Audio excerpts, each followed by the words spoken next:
Feel 7 deadly sins that must be purged from the church. The church universal, the church in Africa, and the church in Nigeria. This teaching tonight is not from a standpoint of self-righteousness, for we are all but products of his mercy. Are we together? The teaching tonight is an attempt to show us through the lens of the holiness and the purity of the Christ, the areas that we need to adjust in our lives, in our organizations, to the point that we present a bride and a church that is purified.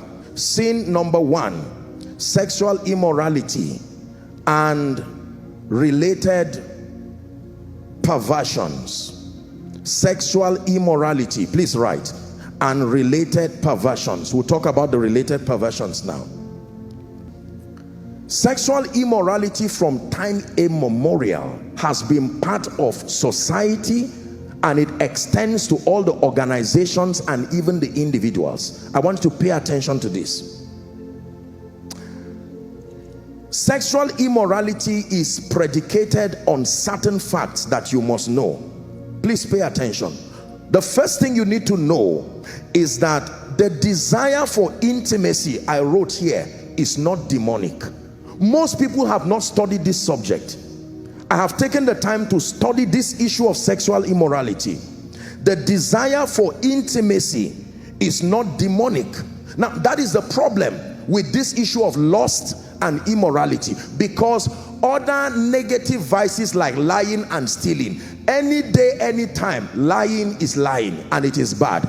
Any day, any time, please look up, stealing is stealing and it is bad.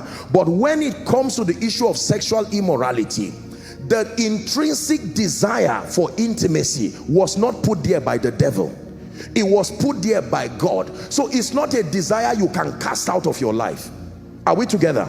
It is only a desire that was created to be expressed within certain conditions. It is the presence or absence of the conditions that make it right or wrong, not the presence of the desire. Is someone learning now?